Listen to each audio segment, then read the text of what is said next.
Aleluia. Grande Deus, tremendo, poderoso sobre as nossas vidas. Aleluia. Cumprimento a igreja com a graça e a paz do Senhor Jesus. Amém. Gostaria que você abrisse a sua Bíblia no livro de Mateus, capítulo 11. Verso 28.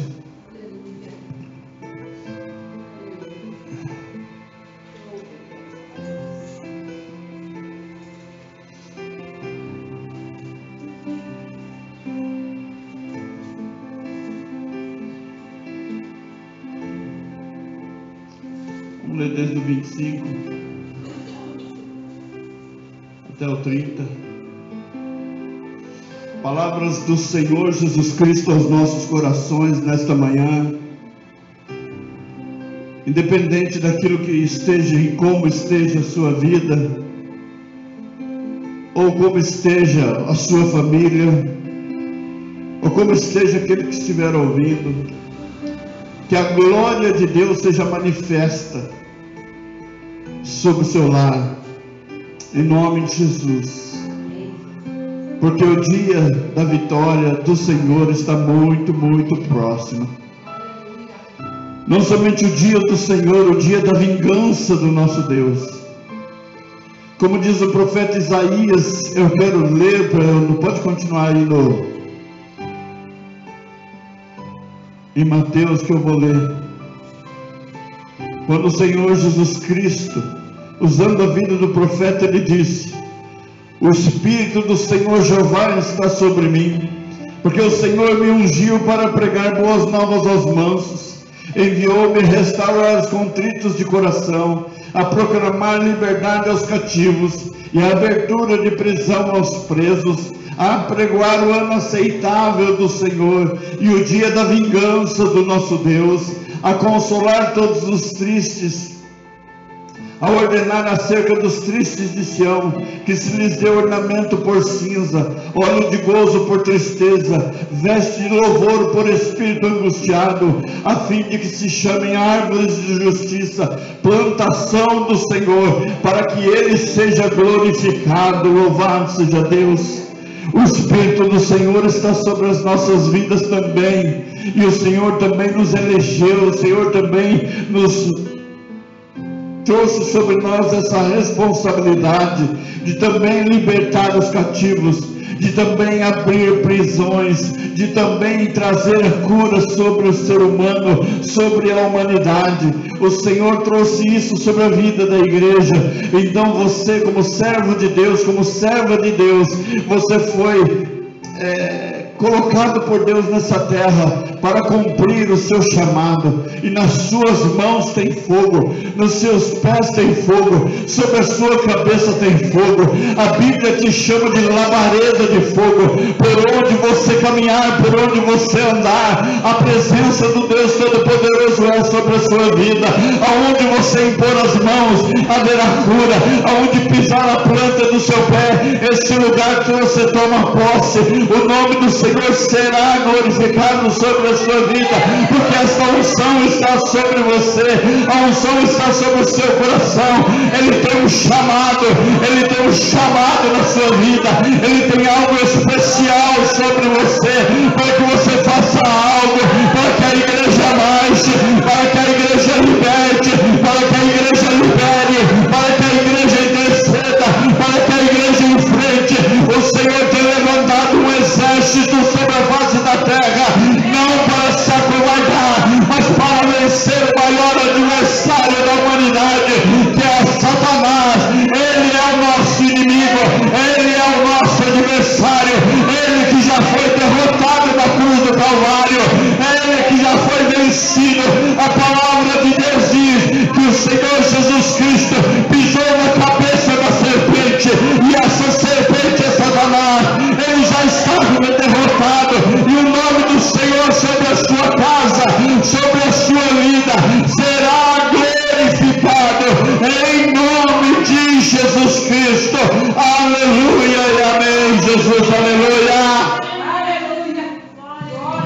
Glória a Deus, aleluia. A palavra de Deus diz assim no livro de Mateus 11, a partir do verso 25. Naquele tempo, respondendo Jesus disse: graças te dou, ó Pai, Senhor do céu e da terra, que ocultaste estas coisas aos sábios e instruídos e as revelastes aos pequeninos. Sim, ó Pai, porque assim te aprouve. Todas as coisas me foram entregues por meu Pai, e ninguém conhece o Filho senão o Pai, e ninguém conhece o Pai senão o Filho, e aquele a quem o Filho o quiser revelar. Vinde a mim todos os que estáis cansados e oprimidos, e eu vos aliviarei. Tomai sobre vós o meu jugo, e aprendei de mim, que sou manso e humilde de coração, e encontrareis descanso para a vossa alma, porque o meu jugo é suave, e o meu fardo é leve. Louvado seja Deus. As irmãs podem se assentar. Louvado seja Deus.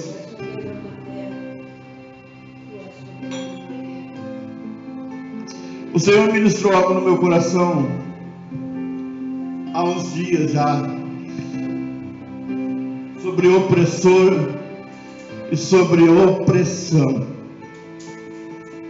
E eu comecei até a comentar com a Né sobre isso, que se a gente começar a analisar as dívidas, elas são a opressão.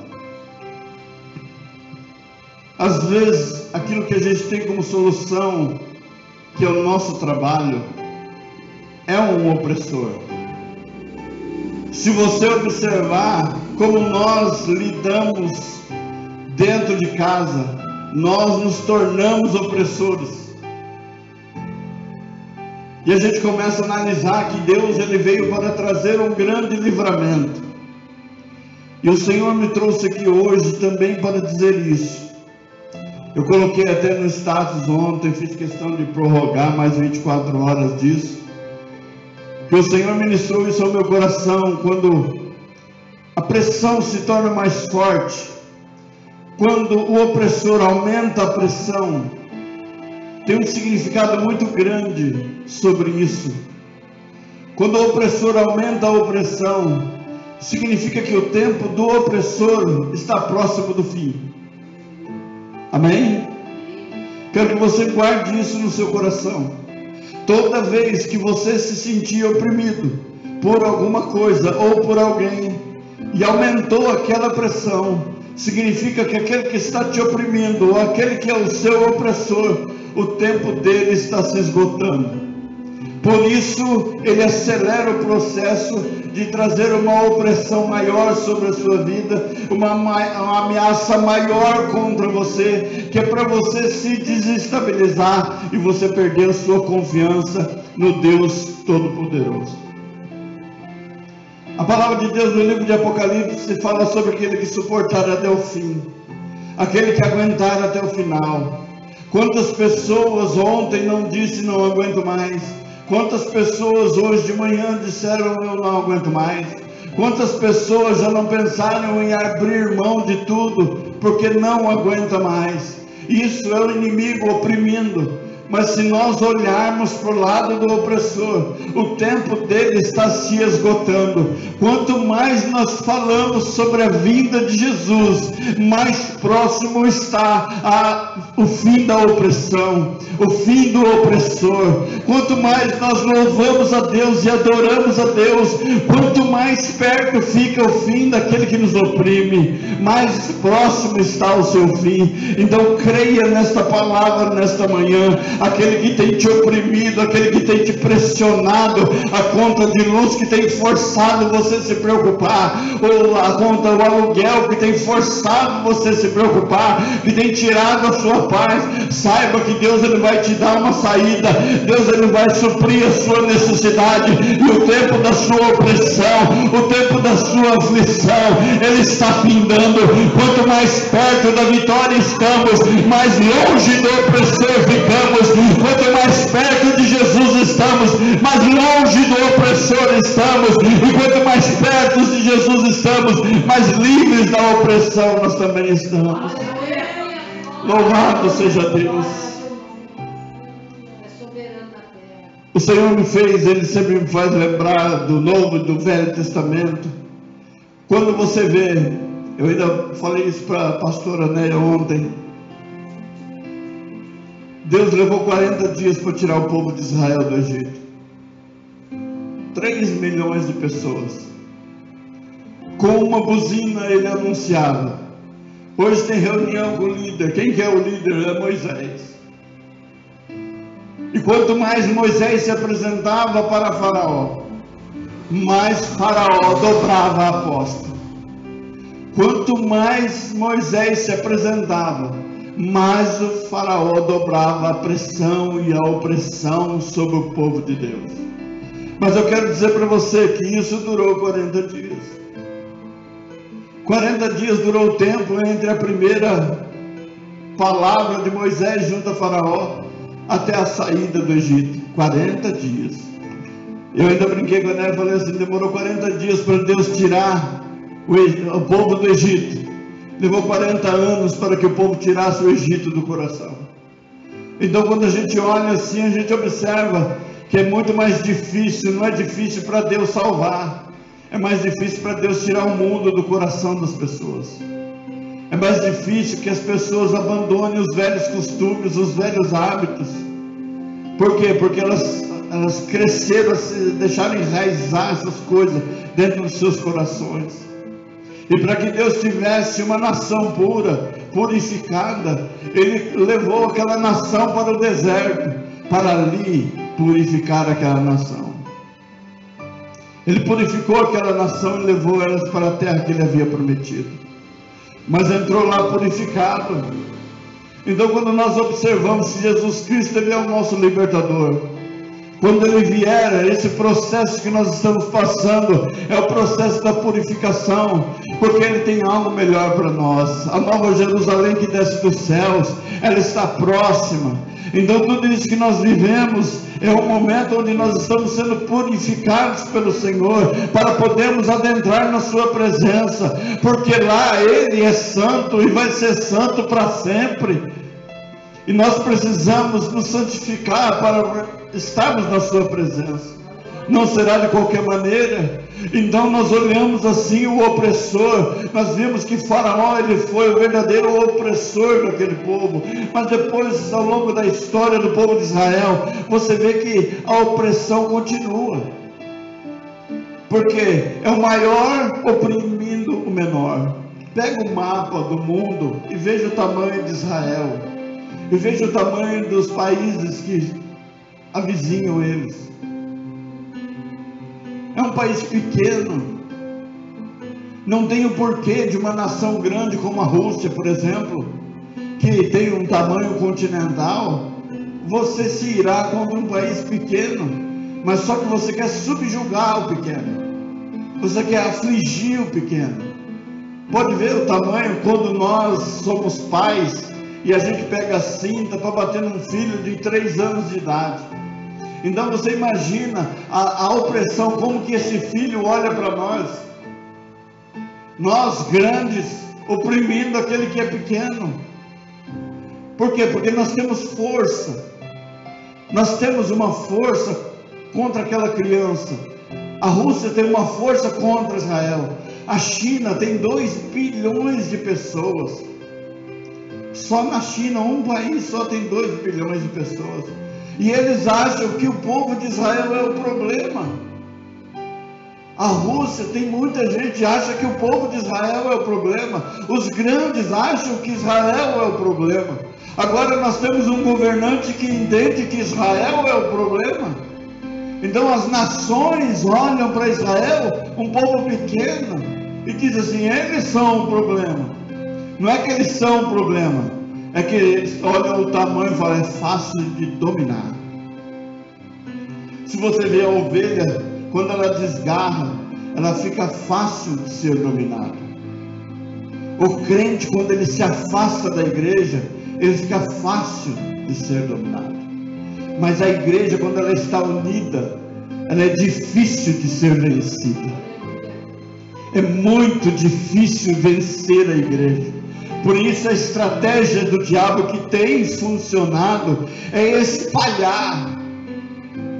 O Senhor, Ele disse: quem comigo não ajunta, espalha. Ou seja, quem está com Jesus ajunta, quem não está com Jesus espalha. Então a função do inimigo hoje é espalhar, esparramar. Porque quanto mais longe estiverem um dos outros, é mais fácil o domínio. Você já prestou atenção de como os seus filhos agem? Observe como que eles começam a sair de perto de você. Quando eles saem de perto de você, porque alguma coisa errada ele está fazendo, porque ele sabe que você é o domínio sobre ele. Ele sabe que você está observando todos os seus passos. Então ele diz assim: eu não posso ficar perto. E quanto mais longe de você ele fica, mais o inimigo encontra facilidade para trabalhar na sua mente, no seu coração, e ir te afastando de você. Aí nós é que precisamos ter uma estratégia no Senhor para deixar perto. Uma das estratégias que Deus me deu foi não dar o segundo passo quando alguém quer contender. Se alguém quer discutir, eu não dou a resposta que a pessoa precisa, porque para que ela continue, para ela dar o terceiro passo, eu tenho que dar o segundo. Mas se eu não der o segundo, ela não consegue dar o terceiro, nem o quinto, nem o sétimo. Então eu prego aquilo ali, logo no começo. Ah, pastor, mas é difícil a gente ficar engolindo. Não, a palavra de Deus, o Senhor, Ele me ensinou assim: se você responder, se você falar, eu não falo. Agora, se você se calar, eu vou agir por você. Então eu estou dentro desse passo faz muitos anos, a me segurar, a não contender, a não ir para cima, a não fazer aquilo que o inimigo me dá, porque ele dá aquela estratégia, ele é que traz aquela circunstância. Aí eu pego e entro e colaboro com aquela circunstância. Aí ele vem com uma terceira saída, aí eu vou e entro na quarta, aí ele vem com uma quinta, ele engata a quinta, e depois que engata a quinta, você sabe aonde que vai parar. Se fosse um carro, não tem como parar na quinta. Mas se vem uma curva acentuada, rápido na frente, em quinta, o que acontece? E a palavra de Deus, Jesus, ele diz que o ladrão, ele veio senão para três coisas: roubar, matar e destruir. Mas Jesus, ele disse: eu vim para te dar vida, e vida com abundância. Chega a hora do Senhor sobre as nossas vidas. Então Deus, ele traz estratégias aos nossos corações, para que a gente possa vencer. Não significa que a gente concorde. Amém? Repete comigo assim: eu não concordo, mas eu amo. Eu não preciso concordar com o que os meus filhos fazem, mas eu os amo, porque são meus filhos. E que o inimigo precisa é que eu abra a mão dos meus filhos, e eu não abro a mão dos meus filhos. É isso que ele precisa. Ele precisa que eu deixe ir, que eu pare de interceder, que eu pare de orar. É isso. Então ele traz uma contenda entre mãe e filho, entre pai e filho, que é para existir aquela falta de intercessão. Porque quando para a intercessão, começa a sofrer quem fica e começa a sofrer quem sai, porque parou, cessou a oração. Por isso o Senhor, ele fala: orai sem cessar. Ou seja, sempre esteja buscando a presença do Deus Todo-Poderoso. Por quê? Porque o maior quer dominar o menor, e Satanás, ele se entende como maior. Ele entende que a malignidade, o mal que ele pratica contra nós, ele é superior a nós. E quando nós olhamos, nós somos feitos à semelhança do Deus Todo-Poderoso. Nós somos formados e modelados pelo Senhor. nós somos a sua imagem e a sua semelhança. Mas quando olhamos para o nosso adversário, a Bíblia diz que ele era um anjo no céu.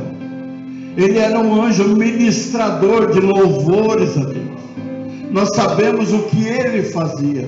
Então, se você analisar, o anjo é maior do que a gente, o anjo é maior do que a criação, o anjo é eterno, o anjo não morre. Amém? Anjo não morre. Então eles são maiores do que a gente. E quando a gente olha para o nosso adversário caído, nós sabemos que ele foi derrotado, mas não por nós. Foi Deus que a primeira derrota de Satanás foi lá no céu, quando ele se rebelou contra Deus e Deus expulsou ele do céu, ele 30% daquilo que estava se rebelando com ele. Então a primeira derrota foi lá. A segunda derrota foi quando o Senhor venceu ele na cruz do Calvário.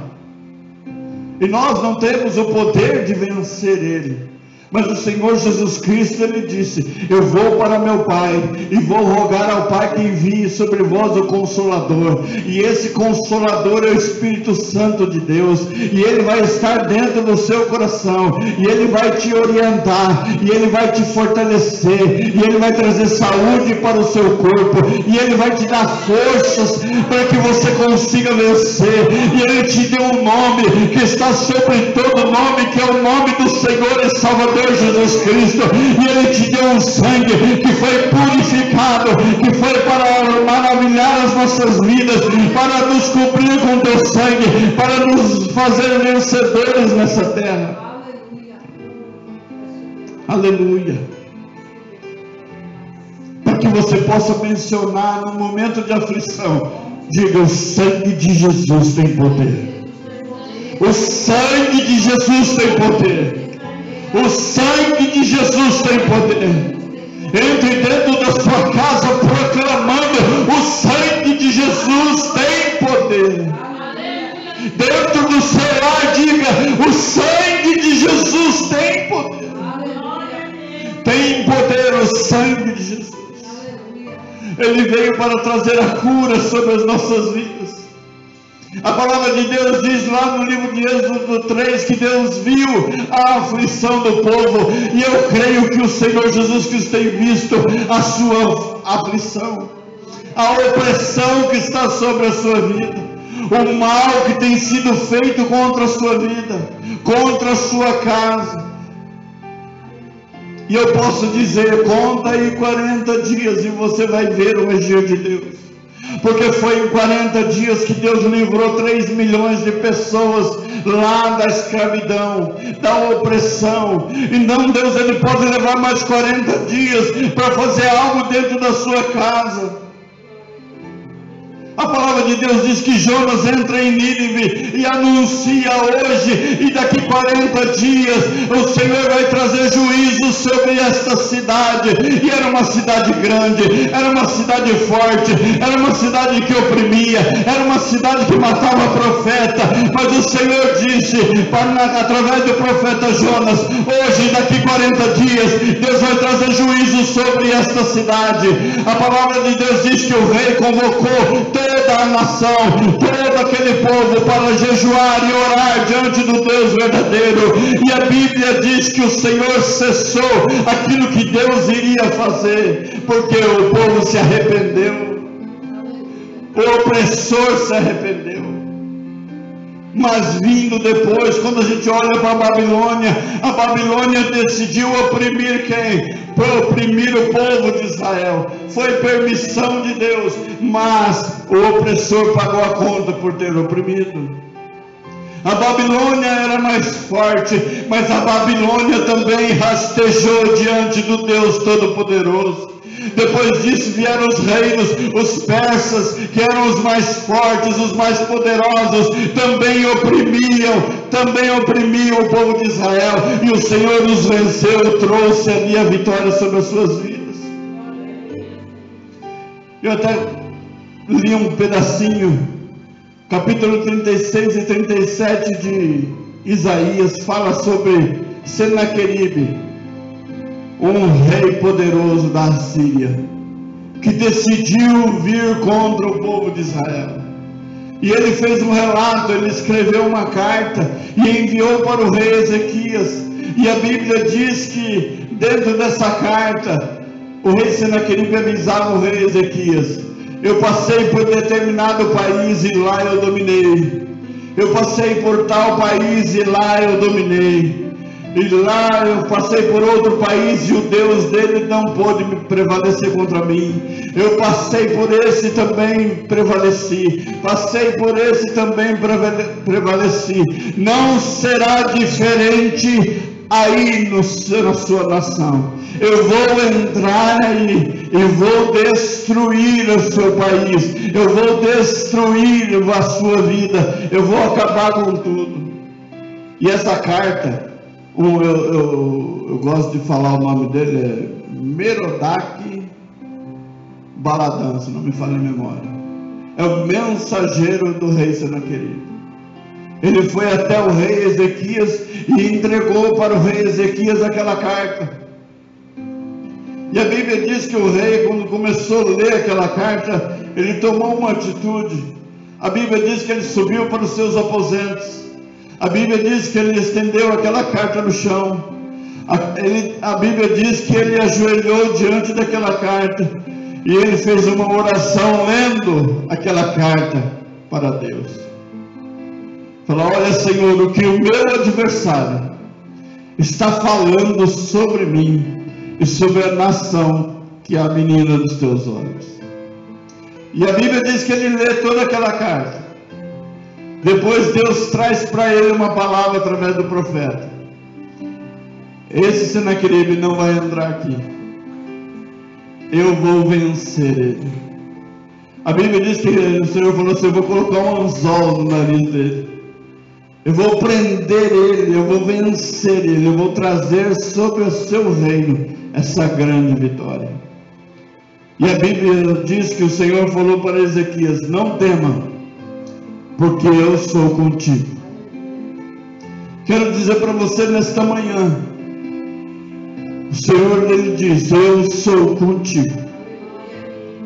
Nós já ministramos sobre isso e falamos: o Senhor, ele disse: se você passar pelas águas, esses rios, essas águas não terão volume sobre ti. Você não vai se afogar, você vai passar para o outro lado. Você vai atravessar esse caminho. Você vai atravessar o Mar Vermelho. Você vai atravessar o Rio Jordão. Ou seja, não haverá obstáculos sobre a sua vida, porque o Senhor Deus é contigo. Se passares pelas chamas, essas chamas não arderão sobre a sua vida, porque o Senhor Deus é sobre a sua vida. Ele está contigo para te ajudar. Não é a carta que você recebeu que vai trazer dano sobre a sua vida. Não é a palavra que você recebeu que vai trazer dano sobre a sua vida, porque o Senhor Deus Todo-Poderoso nesta manhã ele diz: eu sou contigo. E não são as palavras das pessoas que resolvem aquilo que Deus determinou para a sua vida. O que Deus determinou fazer, Ele vai fazer. E aí o inimigo, ele não consegue prevalecer contra Israel, porque sabe que existe um Deus que está sobre Israel. Quero afirmar isso: o seu inimigo sabe que Deus é contigo, e ele também sabe que você é que precisa desistir de Deus, porque ele não prevalece contra Deus. Só você tem o poder de desistência. Quando você observa Raabe, a Bíblia diz que quando os homens, os espias de Israel entram em Jericó, os espias começam a conversar com ela, e quando eles vão se apresentar, ela diz: vocês não precisam se apresentar, porque a fama de vocês a gente já conhece. A fama de vocês é que vocês têm um Deus que age por vocês. A notícia que chegou para nós é que tudo aquilo que vocês estão fazendo, o caminho por onde vocês estão vindo, existe uma coluna de nuvem que caminha, que endereça, traz a direção para vocês.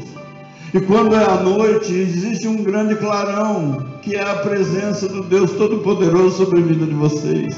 Então nós já nos fechamos, porque sabemos que não temos força contra vocês, porque vocês têm Deus do lado de vocês. Amém? Marta Suplicy, na década de 90, foi a frase melhor que ela disse ao longo de toda a vida dela. Ela disse: o povo evangélico não sabe a força que tem. Essa foi a frase dela. Porque se eles soubessem que se eles se unirem, não tem quem os vença, eles não ficavam discutindo. E aí o que aconteceu? O povo evangélico começou a se infiltrar na política. E o que foi que mudou na política? Não mudou nada. A política não mudou, mas os políticos evangélicos se corromperam. Muitos deles. Porque você está num meio que não é o seu. O pastor não foi chamado para ser político. O pastor foi chamado para pregar o evangelho. Quando ele vê política, ele vê um limite de poder sobre a sua vida. O poder de ter uma caneta e poder dar o destino para as pessoas.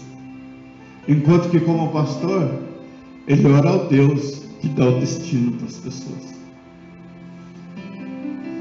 Na política, é ele. Como pastor, é Deus. Existe uma diferença muito grande. Então nessa manhã o Senhor diz ao seu coração: eu sou contigo por onde você for. E o inimigo sabe disso. Quero frisar isso ao seu coração. O inimigo sabe que Deus está em você. Por isso ele insiste tanto em você abandonar esse Deus. E você desistir de tudo. Abrir mão. Porque ele sabe que Deus te ouve.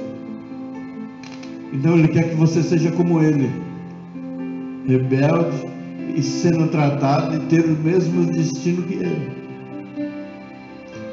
Deus tem algo especial sobre nós. Nós estamos de pé. Nós estamos de pé. Nós estamos vencendo. A pastora mencionou o mês de abril. Nós vencemos o mês de abril. Não só o mês de abril, nós vencemos janeiro, fevereiro, março e abril. E agora vai entrando um mês que nós vamos vencer também. Porque se é o mês que está nos oprimindo, nós vamos vencê-lo em nome de Jesus. Quando a gente entra nesse trecho, nós vemos que o povo de Israel estava sendo oprimido pelo povo romano, porque alguém decidiu que assim seria. É a força do maior contra o menor. Só que para que eles exercessem o poder sobre Israel, eles usaram de uma artimanha. Ele trouxe uma divisão política no meio do povo. Os saduceus, os fariseus, eles se separaram politicamente, cada um tinha um entendimento. E aí o povo romano, as autoridades romanas, se aliaram aos sacerdotes. E esses sacerdotes, quanto mais o tempo passava, mais oprimia. E oprimia de que maneira? Trazendo o peso do tributo. E se você não tivesse moeda para pagar, o que você se tornava? Vamos lá.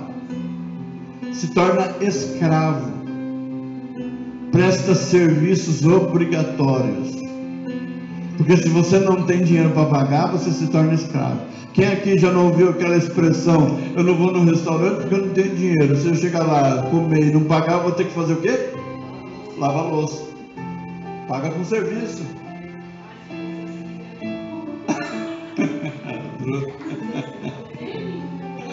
Falou de comida. Falou de comida, ela faz qualquer negócio. Que Deus te leve num restaurante para você comer e não precisar lavar louça aqui. Em nome de Jesus. Hã? Não, mas o que eu estou dizendo é isso, porque se você não tem condições de pagar, você se torna escravo. Você observa bem, vence a conta de luz, você não tem dinheiro para pagar, vence a segunda, você não tem dinheiro para pagar, vence a terceira. Como é que você fica? Você fica muito mal por não conseguir fazer aquilo. E quando você vai lá na agência da Eletropaulo, você não chega lá com autoridade. Você tem que fazer porque eu estou mandando. Você faz isso? Você chega lá humilde. Não é nem humilde, é humilhado. E você fala com voz, sabe aquele gatinho de botas? Aquela vozinha assim, meiga.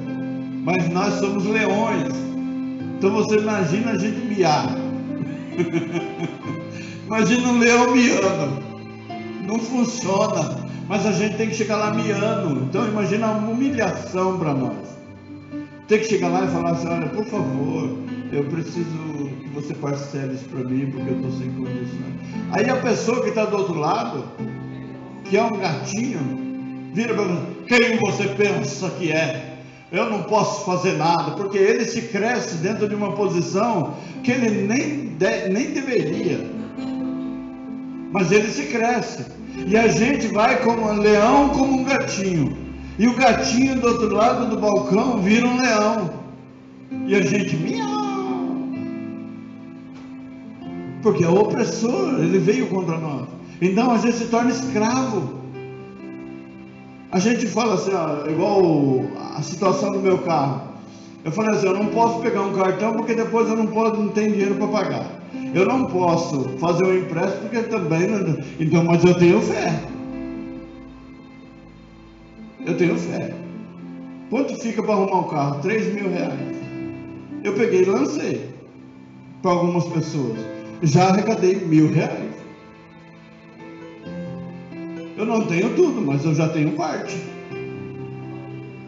E Deus vai suprir a necessidade. Alguém falou para mim assim: não, mas eu não posso resolver tudo, mas eu vou te ajudar com tanto. Mas eu não quero que você resolva tudo, eu quero que você faça aquilo que Deus colocar no seu coração para você fazer. E ainda não, é a moeda da boca do peixe. É R$37, R$40, é o que eu preciso. Não precisa que você pague tudo, eu quero que você, e Deus te abençoe, e eu sou seu intercessor. Amém? Eu não tenho cartão, eu não tenho dinheiro, mas eu tenho fé. Assim, eu ainda brinquei com a irmã Vilma, eu falei: eu vou ter que pescar o peixe com a moeda na boca, porque senão o que vai acontecer? Eu não vou conseguir realizar. Aí eu brinquei com a Né, nós agora no 2022, acho que eu fiquei maior tempo com o carro quebrado, não foi? Eu fiquei 6 meses sem carro, acho que foi isso, né? 6 meses. E depois, um dia assim, deu um estalo. Eu fui lá, comecei a mexer, a peça tinha quebrado, mandei arrumar a peça, fui mexendo, de repente o carro estava andando. Falei: vai ser assim também, nós já passamos por isso. E Deus vai nos abençoar e nós vamos vencer em nome de Jesus. O que eu quero dizer é isso. Quando eu falo isso, eu não estou falando porque eu estou pedindo, eu estou falando porque eu estou contando aquilo que Deus está fazendo na minha vida. E eu creio que Ele pode fazer na sua vida também. Embora você olhe à sua volta, existem pessoas que te oprimem, e elas muitas vezes te oprimem sabendo que você é detentora ou dona daquilo que ela tem. Eu vou deixar bem explícito aqui. A minha família tem 2 casas. Na casa de trás mora minha mãe sozinha. Na casa da frente mora meu irmão e a atual mulher dele. Ele trabalha, ganha um bom salário. Minha mãe tem lá a sua renda. Eu não estou trabalhando porque o Senhor falou que não era para mim trabalhar. A minha esposa também não está trabalhando porque Deus também disse que é para ela ficar quietinha. E aí o que acontece? Quem trabalha não paga aluguel porque precisa se beneficiar disso. Agora quem precisa paga aluguel tendo onde usufruir. Mas em contrapartida, quem está morando lá não consegue usufruir daquilo. E a gente está vivendo e Deus está suprindo as nossas necessidades para a gente conseguir pagar o aluguel. Mas aquele que nos oprime acha que tem o poder sobre nós, usando aquilo que também é nosso. Deu para entender? Eu olho assim e falo, meu Deus, alguém poderia dizer assim, não tem lógica, por que não vai trabalhar, por que não arruma alguma coisa para fazer, por que não faz isso, mas só que está sentado em cima daquilo que também é de quem ele está falando. Aí eu não vejo justiça nisso, só vejo um problema. É a mesma coisa, a mãe da Bruna chega a mandar dentro da casa dela, ela paga um aluguel, e a mãe dela tem lá as propriedades dela, poderia ajudar a filha, mas não ajuda. Por quê? Fala alguma coisa? Não? Sabe-se lá por quê? Mas poderia ajudar. Não. É porque eu não gosto de fulano, é porque eu não gosto disso, é porque eu não gosto daquilo, porque eu não aceito isso, porque eu não aceito aquilo outro. A questão não é essa. A questão é que é filho. Filho é filho. É o amor. Você já viu Jesus, Deus falar assim, eu não te amo como filho? Ele diz, eu te amo como filho. No livro de Isaías 49, ele diz, ainda que a sua mãe te abandone, sua mãe que gerou você venha te abandonar, eu sou Deus e não te abandono. Louvado seja Deus por isso. Então o opressor, ele toma posse daquilo que é seu, para oprimir você com aquilo que é seu. Vai entender uma coisa dessa? Mas a palavra de hoje é, o fim do opressor está próximo. Amém? Está bem pertinho, está aí ó, na beiradinha. Está bem próximo de tudo isso. Sabe essa opressão que você vive? Eu só tenho uma coisa para dizer. Você sabe viver livre? Se demorou para responder porque não sabe. Então a gente vai ter que aprender a viver livre. Sabe quando você tira, o Espírito Santo de Deus ministrou isso ao meu coração. Sabe qual que é o peso do fardo aqui? Quando o Senhor fala, vinde a mim todos vós que estáis cansados e oprimidos, e eu vos aliviarei, tomai sobre vós o meu jugo. Quando ele fala de peso, de fardo, quando o Senhor fala, venha a mim e eu vou tirar o seu fardo, o peso que está sobre você, é o peso, eu comecei a calcular o peso que estava sobre mim no dia que eu aceitei Jesus, porque com o peso eu não conseguia caminhar até a frente da igreja para fazer a profissão de fé. E quando eu voltei também não conseguia caminhar, porque as pernas estavam bambas, como se alguém tivesse tirado um peso das minhas costas. Então eu fui com o peso que não aguentava, e na volta ficou tão leve que eu não conseguia andar. Aí qual é o peso disso? Uma vez eu peguei um saco de cimento de 50 quilos para levar e subir. Quando eu estava construindo a casa da minha mãe, a casa da frente foi eu que construí. Mas essa. Para pegar o saco, eu peguei o saco de cimento, coloquei nas costas e subi. Era um pouquinho de escada, depois vinha a parte de cima. Quando eu cheguei no alvo, no objetivo, com o saco de cimento que eu joguei assim, as pernas estavam assim, subiu sozinho. Eu sentei que a perna subiu sozinho. Então eu consigo entender que o peso desse fardo, aquilo que nós carregamos no mundo espiritual, tem esse peso de 50 quilos, que é um saco de cimento.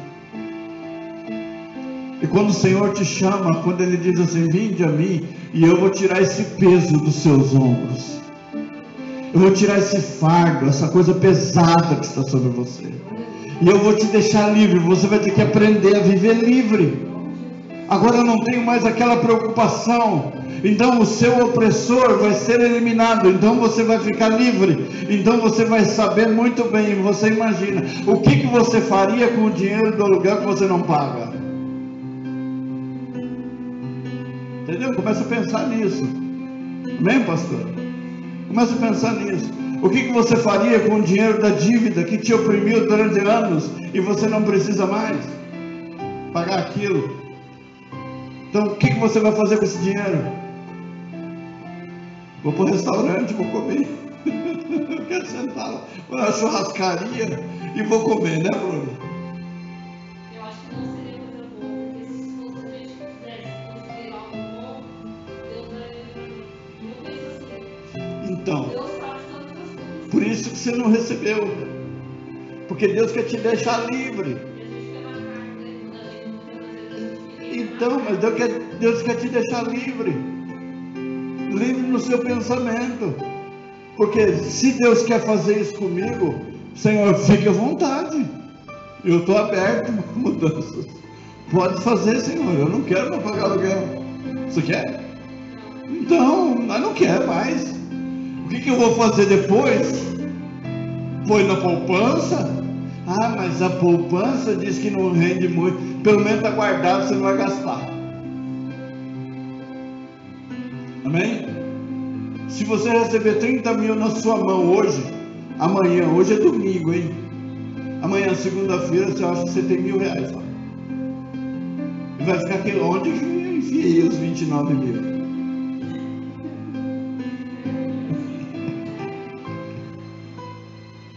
A gente não sabe, só que o processo que a gente viveu ao longo desses anos é um aprendizado.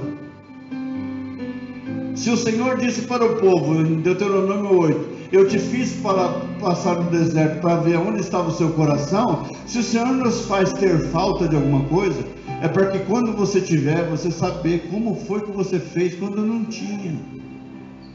Você não vai extravagar. Vai fazer uma extravagância aqui, porque eu não tinha, agora. É isso que o inimigo quer.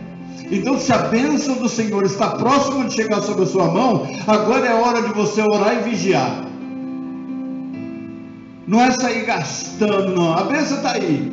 Não é para sair gastando, não. A primeira coisa que você tem que pensar: aonde que eu vou guardar? Vou deixar guardado. Vou colocar na poupança, vou colocar na aplicação, mas na poupança é melhor porque não incide imposto de renda. Deixa lá na poupança. Deixando lá, depois você descansa, respira. Esses dias atrás teve uma imagem, só imagem, não vídeo, mas uma imagem de um rapaz que ganhou na loteria, na quina. E ele foi de máscara para receber, para que a família não soubesse que ele havia ganho. Aí a Bíblia diz que os filhos das trevas são mais prudentes que os filhos da luz. Os filhos das trevas põem máscara para receber um prêmio de 1 milhão.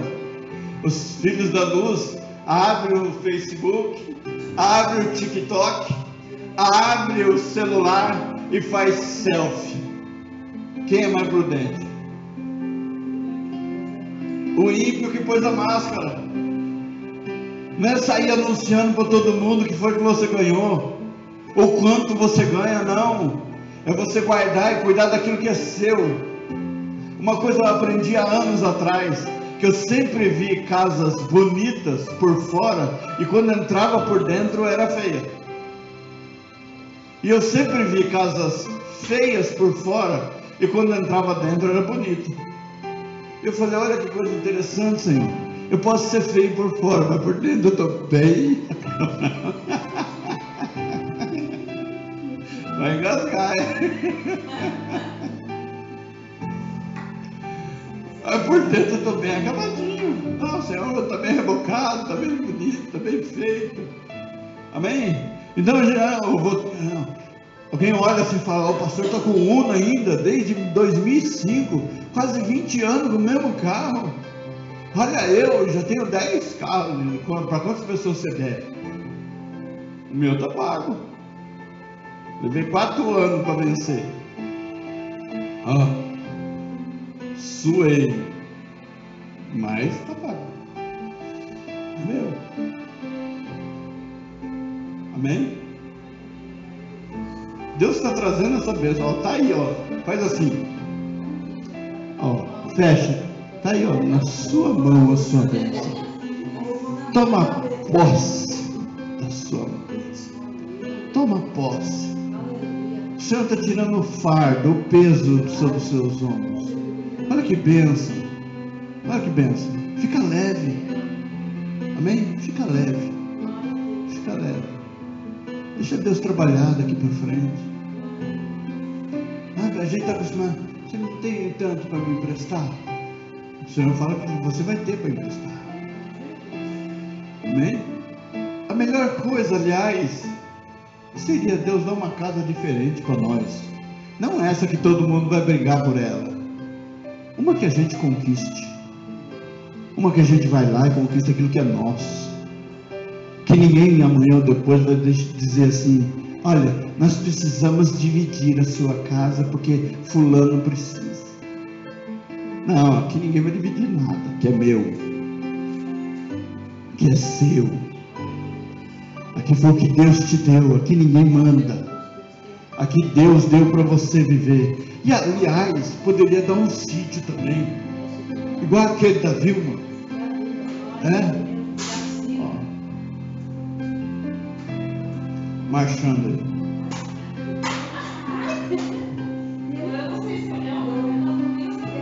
Marcha soldado, cabeça de papel. Tá bom, querida. Temos uma corajosa lá na casa. Amém? Eu tenho que ser corajosa, senão não entra no meu corredor. Tem que ser corajosa mesmo. Amém? O sítio igual da Vilma. Pra gente ir lá. Aquele carrão que ela vai ter também. Né? A Gil, não, só que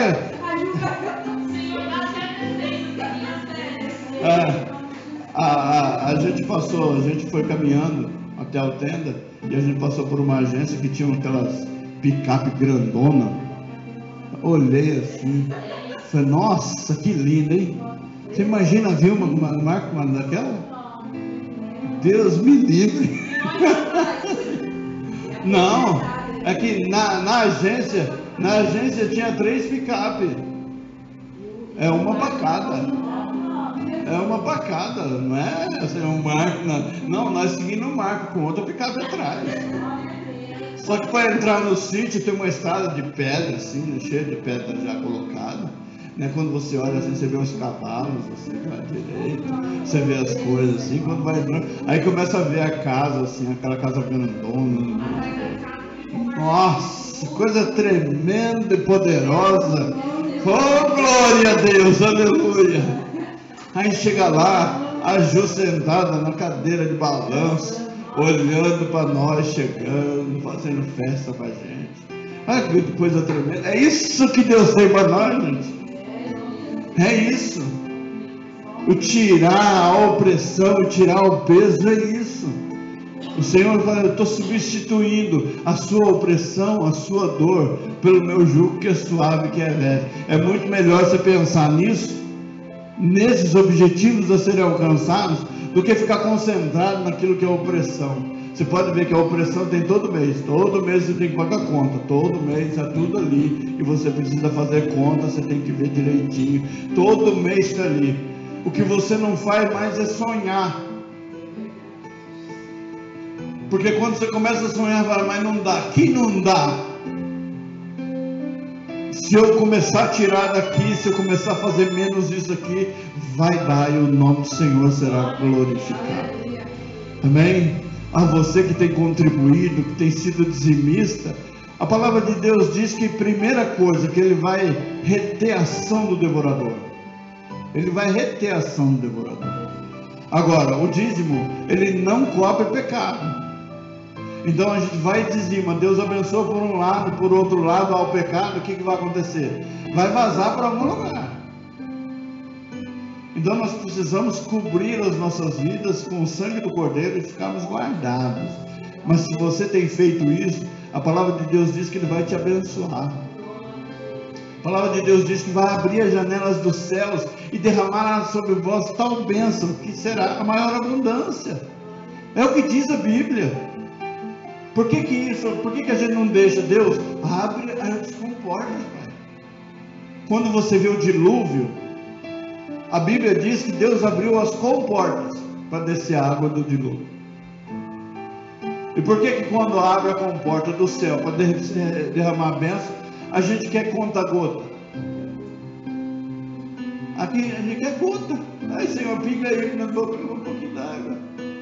Não, Deus quer, a mesma torrente que estava lá, Ele quer derramar aqui, ó. Amém? Então se prepara para a grande vitória que Deus tem para a sua vida, em nome de Jesus. Amém? Vamos colocar de pé, agradecidos a Deus por mais esse dia e esta manhã na sua presença. Amém? Senhor Deus Todo-Poderoso, nós te agradecemos, ó Pai, bendizemos o teu nome, em nome do teu Filho amado Jesus Cristo, Pai. Nós rendemos a ti graças, louvor, Pai. Seja bendito o teu nome em todo canto, por onde passarmos, ó Pai, neste dia. Senhor amado, abençoa, Senhor amado, a nossa família, a nossa casa. Pai amado, nos abençoa a nossa ida para dentro dos nossos lares. E quando lá chegarmos, Senhor amado, tenhamos um dia abençoado, próspero na tua presença, Senhor. Abençoa, Senhor amado, as crianças que vão passear. Abençoa, Senhor amado, os afazeres de cada um, ó Pai. Abençoa o nosso lar, a nossa mesa, suprindo cada uma das nossas necessidades e vendo o teu nome, só Deus, sendo glorificado e exaltado. Pai amado, abençoa tudo aquilo que formos fazer ao longo desta semana. Abençoa o trabalho de cada um, o trabalho das mãos de cada um, ó Pai. E cada um que for trabalhar, Senhor, não se sinta oprimido, mas se sinta leve na tua presença e um gerador de bênçãos diante de ti, ó Pai. É o que eu te peço nesta manhã e te agradeço em nome de Jesus Cristo. E que a graça de nosso Senhor e Salvador Jesus Cristo, o amor de Deus, o nosso Pai, a comunhão e a consolação no Santo Espírito de Deus esteja com a igreja vitoriosa de Jesus Cristo aqui reunida e todos os irmãos digam amém. Está encerrado em nome de Jesus. Cumprimento seu irmão com a paz, Senhor. Depois, gentileza, não esquece do pastor.